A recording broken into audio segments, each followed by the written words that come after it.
विद्यार्थी मित्रांनो नमस्कार. आजच्या या सत्रामध्ये आपण पाहणार आहोत अर्थनियोजन या भागावर आधारित काही बहुपर्यायी प्रश्न, जे की उद्या 12 नोव्हेंबर 2021 या परीक्षेसाठी उपयुक्त असतील.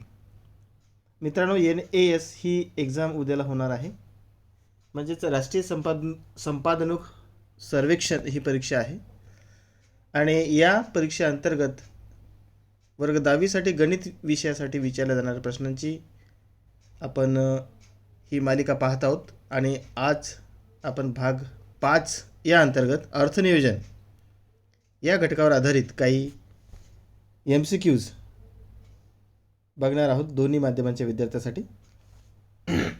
तर विद्यार्थी मित्रांनो बघा, काळजीपूर्वक लक्ष द्या आणि याचा चांगल्या प्रकारे सराव करा, जेणेकरून तुम्हाला उद्याच्या परीक्षेमध्ये घवघवीत यश संपादन करता येईल. आणि जे विद्यार्थी ही परीक्षा देणार नाहीत त्यांनासुद्धा हे MCQs बहुपर्यायी प्रश्न जे आहेत ते बोर्डाच्या परीक्षेमध्ये नक्की उपयोगी पडतील. कारण याच प्रश्नामधून पहिला प्रश्न MCQचा विचारला जाईल. 4 मार्काचा प्रश्न असतो तो, आणि त्या दृष्टीनं आपल्याला वर्ग 10वीसाठी फारच उपयुक्त असा हा आजचा पाठ आहे अर्थनियोजनचा. त्यामध्ये आपण चला तर मग पाहूया प्रश्न पहिला काय आहे. घटक अर्थनियोजन आहे. प्रश्न पहिला, आपल्या देशात रिकामी जागा या तारखेपासून वस्तू व सेवा कर ही कर प्रणाली अंमलात आली. प्रश्नार्थक चिन्ह. प्रश्न पहिला परत एकदा ऐका. आपल्या देशात रिकामी जागा या तारखेपासून वस्तू व सेवा कर ही कर प्रणाली अंमलात आली.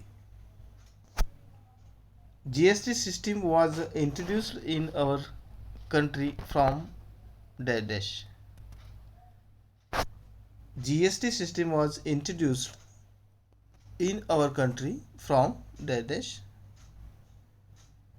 म्हणजेच आपल्या देशामध्ये या खाली दिलेल्या पर्यायामधून एक तारीख निवडायची आहे आणि या तारखेपासून वस्तू व सेवा कर ही प्रणाली कर प्रणाली म्हणून अंमलात आलेली आहे. तर ऑप्शन आहेत. Options are 31 March 2017,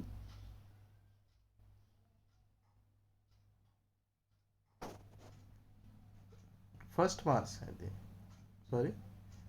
March 1 March 2017,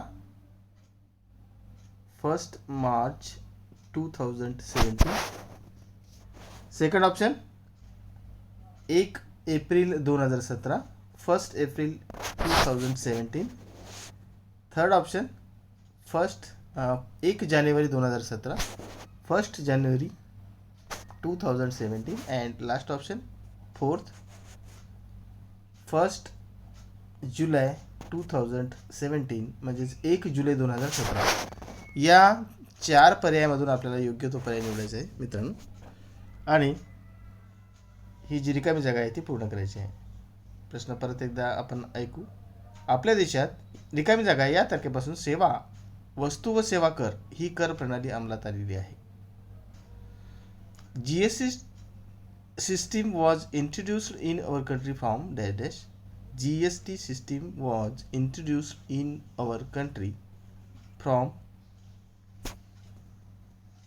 options 1 March 2017, 1 April 2017, 1 January 2017, and 1 July 2017. म्हणजेच 1 मार्च 2017. दुसरा ऑप्शन आहे, दुसरा पर्याय आहे 1 एप्रिल 2017. तिसरा पर्याय आहे 1 जानेवारी 2017. आणि शेवटचा जो पर्याय आहे तो आहे 1 जुलै 2017. आणि मित्रांनो हाच जो पर्याय आहे शेवटचा 1 जुलै 2017 हा योग्य पर्याय आहे. म्हणजेच 1 जुलै 2017 इज द करेक्ट ऑप्शन.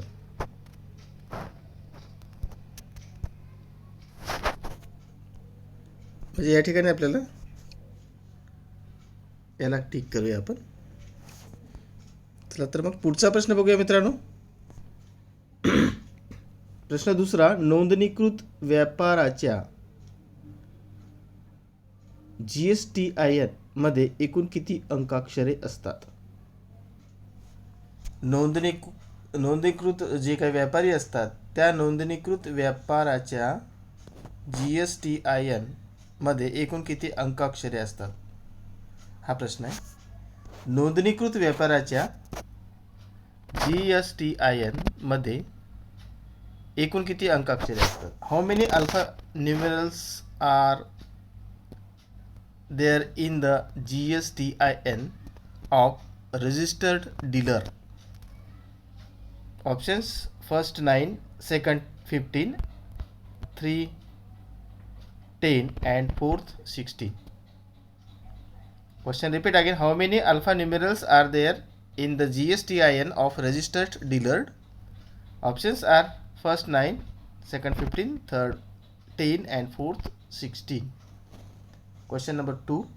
प्रश्न क्रमांक 2. नोंदणीकृत व्यापाराच्या GSTIN मध्ये एकूण किती अंकाक्षरे असतात, हा प्रश्न आहे.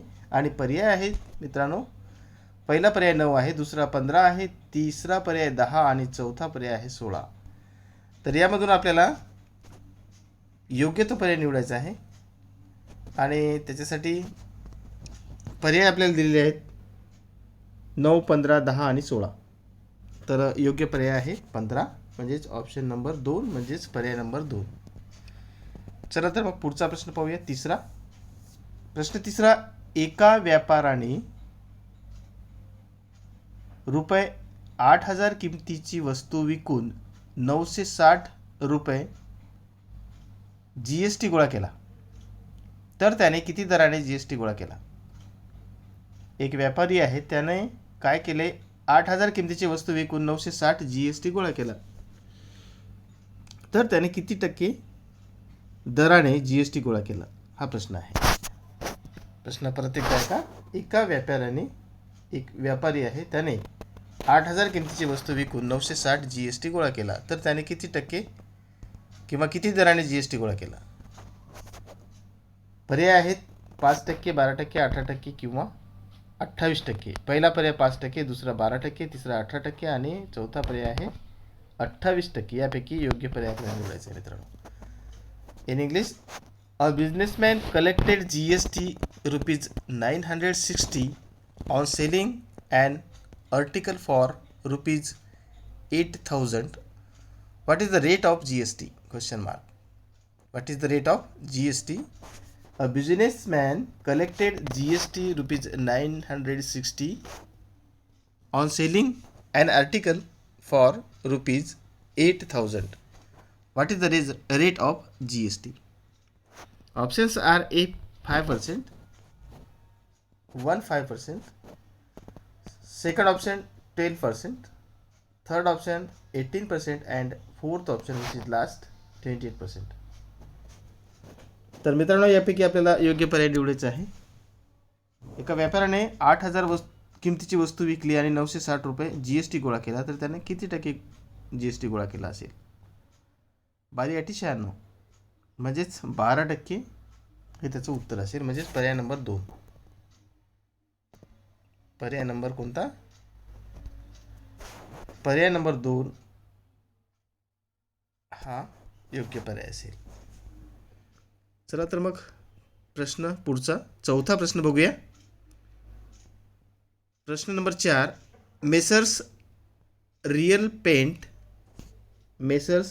पेंटने प्रत्येकी रुपये 2800 करपात्र किमतीचे लस्टर पेंटचे 2 डबे विकले. 2800 करपात्र किमतीचे लस्टर पेंटचे 2 डबे विकले.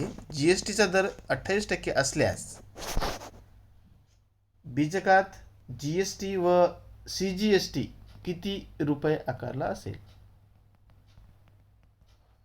मित्रांनो, तुम्हाला माहिती आहे या ठिकाणी CGST हा केंद्राचा दर असतो, केंद्राचा कर आहे, आणि SGST हा राज्याचा म्हणजेच स्टेटचा आहे.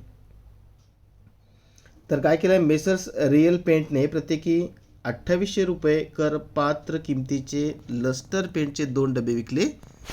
GSTचा दर 28% असल्यास कर बीजकात GST व CGST किती रुपये आकारला असेल हे आपल्याला काढायला सांगितलं. हाच प्रश्न बघा. Messrs real paint sold 2 tins of luster paint and taxable value of each tin is 28 200 800 2800 2800 rupees.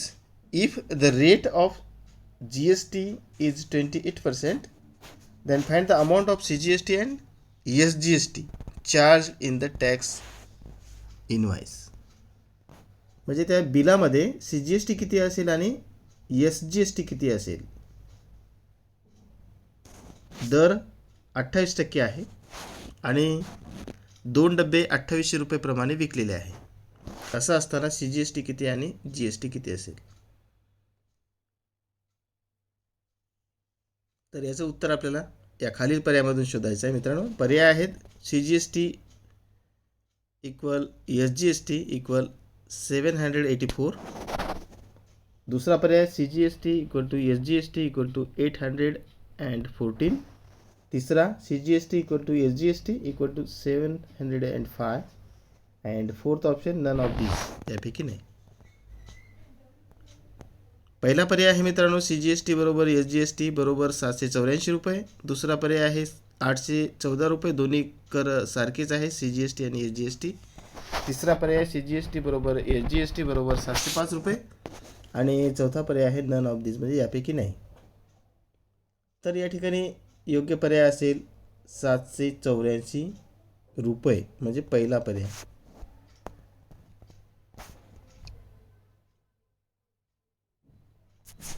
पहिला पर्याय असेल.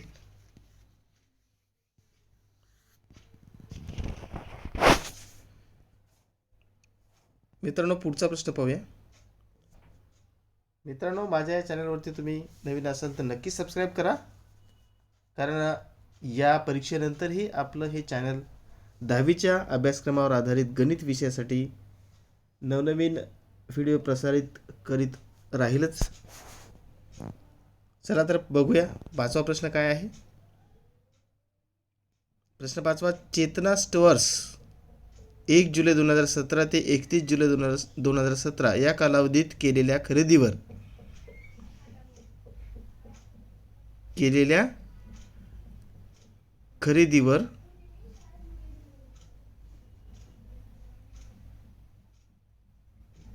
$1,00500 रुपीज GST दिला व विक्री कर $1,22,500 रुपये 1,22,500 रुपये GST गोळा केला.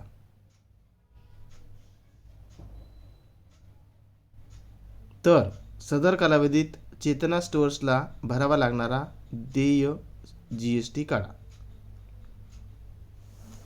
परत एकदा प्रश्न आहे का. चेतना स्टोअर्सने 1 जुलै 2017 ते 31 जुलै 2017 या कालावधीत केलेल्या खरेदीवर 1,05,000 रुपये GST दिला व विक्री कर 1,22,500 रुपये GST गोळा केला. सदर कालावधीत चेतना स्टोअर्सला भरावा लागणारा देय GST काढा. पर्याय आहेत. पहिला पर्याय 22,000, दुसरा पर्याय 21,000, तिसरा पर्याय 20,000 आणि चौथा पर्याय 21,600 रुपये. तर यापैकी योग्य पर्याय आपल्याला निवडायचा.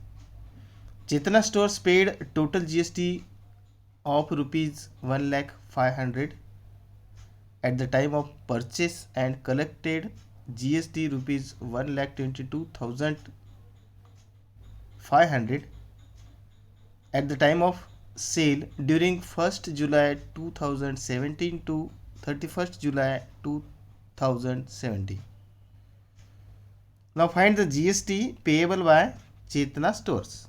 Options are: first 22,000, second option 21,000, third option 20,000 and fourth option is 21,600.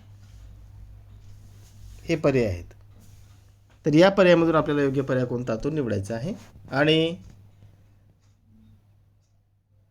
योग्य पर्याय आहे मित्रांनो, या ठिकाणचा योग्य पर्याय आहे 22,000 मीन्स फर्स्ट. पहिला पर्याय योग्य पर्याय आहे. 22,000 22,000 एवढा GST त्याला भरावा लागेल. कोणाला? चेतना स्टोअर्सला. यानंतरचा प्रश्न बघूया, 6वा प्रश्न. प्रश्न 6वा आहे मित्रांनो, चंदीगड हे संघराज्य आहे. घटक राज्य नाही, संघराज्य आहे. आपल्याला माहिती आहे, तुम्हाला पण माहिती आहे. येथील मलिक गॅस एजन्सीने काही गॅस टाक्या 24,500 रुपयांना खरेदी केल्या व तेथील ग्राहकांना 26,500 रुपयांना विकल्या. काही टाक्या आपल्याला नाही सांगितल्या. या व्यवहारात 5% दराने देय असलेल्या एकूण GST काढा व त्यावरून केंद्राचा देय कर CGST व संघ राज्याचा देय कर म्हणजे UTGST काढा. संघ राज्यात SGST ऐवजी UTGST असते.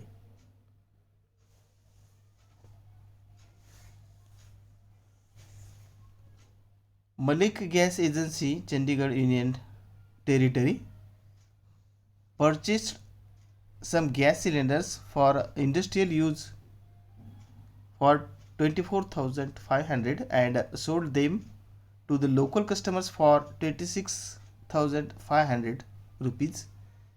Find the GST to be paid at the rate of 5% and hence the CGST and UTGST to be paid for this transaction. For Union Territories, there is a UTGST instead of SGST. We know that for Union Territories, there is UTGST instead of SGST. स्टेटच्या ऐवजी union हा शब्द आहे, त्या ठिकाणी UTGST भरावा लागतो संघराज्याला. Options are, first option ₹150, second 50-50, third 50-100 and fourth none of these.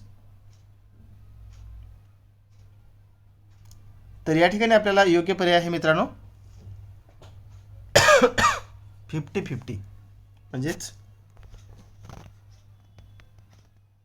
₹50 for CGST and ₹50 for UTGST. म्हणजेच या ठिकाणी आपल्याला पर्याय हा दुसरा वापरावा लागेल. त्यानंतरचा प्रश्न बघूया.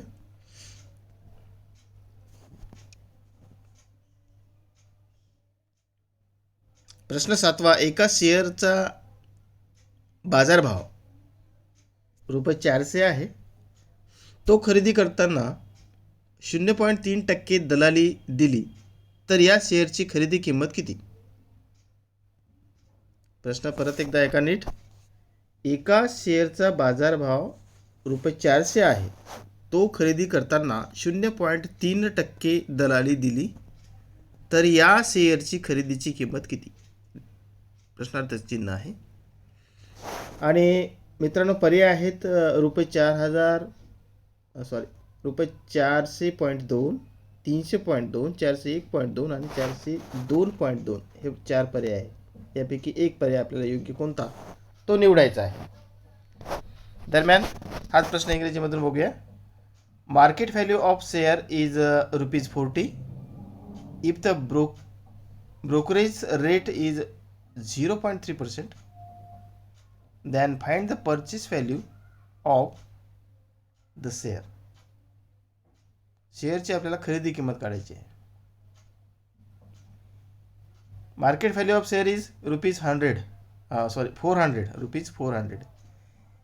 If the brokerage rate is 0.3%, then find the purchase value of the share. Options are first 400.2, second 300.2, third rupees 401.2, and third option is fourth option is rupees 402.2.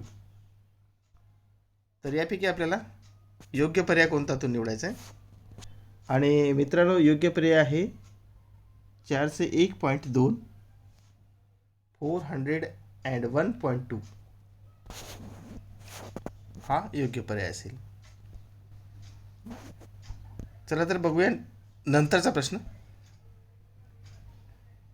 प्रश्न क्रमांक 8. रुपये 200 दर्शनी किमतीच्या एका शेअरवर लाभांशाच्या 25% दराने किती लाभांश मिळेल? बघा, रुपये 200 दर्शनी किमतीच्या एका शेअरवर लाभांशाच्या 25% दराने किती लाभांश मिळेल? पर्याय आहेत. पहिला रुपये 25, दुसरा रुपये 50, तिसरा पर्याय रुपये 2.50 आणि चौथा पर्याय रुपये 0.25.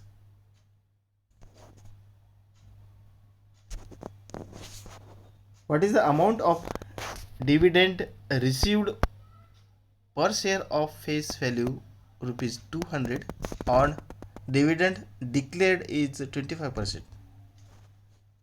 Options: rupees 25, rupees 50, rupees 2.50, rupees 0.25. आणि याचं खरं म्हणजे करेक्ट उत्तर आहे रुपये 50. Rupees 50 is correct option. मित्रांनो, पुढचा प्रश्न घेऊया. मित्रांनो, तुम्हाला या परीक्षेमध्ये फायदा तर होईलच उद्याच्या, परंतु जे विद्यार्थी परीक्षेसाठी पात्र नसतील किंवा परीक्षा द्यायची नसेल त्यांना, त्याही विद्यार्थ्यांना बोर्डाच्या परीक्षेकरता अत्यंत उपयुक्त असा हा व्हिडिओ आहे आजचा. तो तुम्ही चांगल्या प्रकारे अभ्यासा आणि वहीमध्ये नोंद करून घ्या तशी. चला तर बघूया दुसरा प्रश्न, म्हणजेच नेक्स्ट प्रश्न क्रमांक 9. रुपये 60,000 किमतीच्या LCDवर दुकानदाराने 5% सूट दिली, तर त्या LCDची करपात्र किंमत रिकामी जागा आहे. सूट किती दिली? 5%.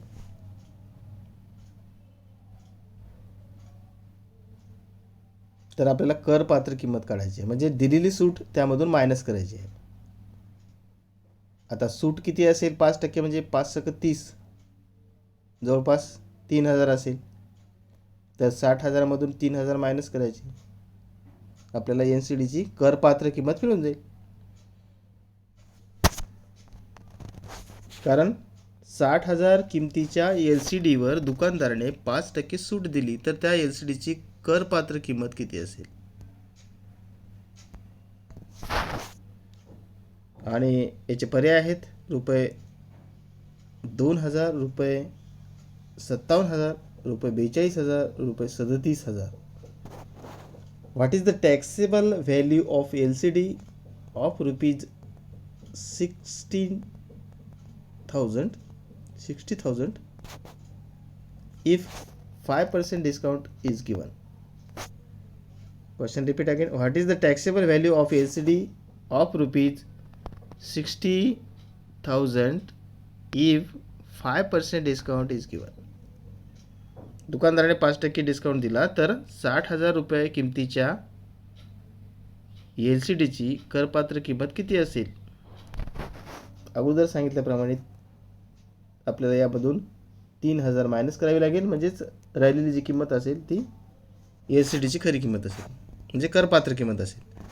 तर 60,000मधून 3,000 मायनस केले तर किंमत येते 57,000. म्हणजे पर्याय नंबर 2 हा योग्य पर्याय आहे मित्रांनो. चला तर पाहूयात पुढचा प्रश्न. प्रश्न क्रमांक 10. एका म्युच्युअल फंडाचे एका युनिटचे नक्त मूल्य रुपये 10.65 असेल तर 500 युनिटच्या खरेदीसाठी लागणारी रक्कम किती रुपये असेल? परत एकदा ऐका प्रश्न. एका म्युच्युअल फंडाचे एका युनिटचे नक्त मूल्य रुपये 10.65 असेल तर 500 युनिटच्या खरेदीसाठी लागणारी रक्कम किती रुपये असेल? पर्याय 5325, 5235, 5,32,500 आणि चौथा पर्याय आहे 53,250. त्यापैकी योग्य पर्याय आपल्याला निवडायचा आहे. मित्रांनो, हाच प्रश्न इंग्रजीमधून बघूया. हे काय ते NAV,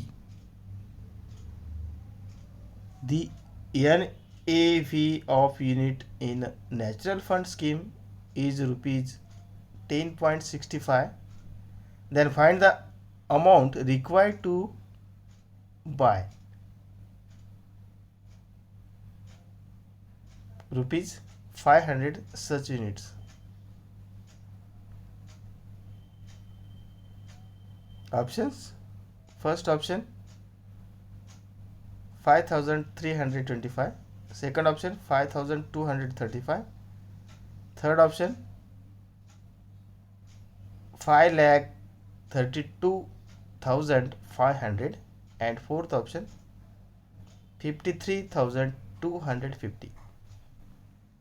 Now the correct option is 5325, म्हणजे 5,325. 5325 ही हा योग्य पर्याय आहे. म्हणजेच पहिला 5,325 rupees is the correct value. 5325 ही 500 युनिटच्या खरेदीसाठी लागणारी रक्कम असेल मित्रांनो. तर मित्रांनो, अशा प्रकारे या ठिकाणी आपण बहुपर्यायी प्रश्नांची ही जी मालिका आहे ती घेतलेली आहे. या ठिकाणी आपण बहुमूल्य असे 10 प्रश्न घेतलेले आहेत, जे की तुमच्या उद्याच्या परीक्षेमध्ये उपयोगी पडतील. नसता बोर्डाच्या परीक्षेमध्ये नक्कीच उपयोगी पडतील. मित्रांनो, तुम्ही हा व्हिडिओ शेवटपर्यंत माझ्यासोबत पाहिला त्याबद्दल तुमचे मनापासून धन्यवाद. आणि जर सबस्क्राईब केलेले नसेल तर जरूर करा आणि तुमच्या मित्रांना पण तसे आवाहन करा, असे मी तुम्हा सर्वांना आवाहन करतो. आणि आजच्या पुरती तुमची रजा घेतो. भेटूया पुढच्या सत्रामध्ये एका नवीन माहितीसह, नवीन शैक्षणिक व्हिडिओसहित. तोपर्यंत जय हिंद. भेटूया पुन्हा एकदा. धन्यवाद.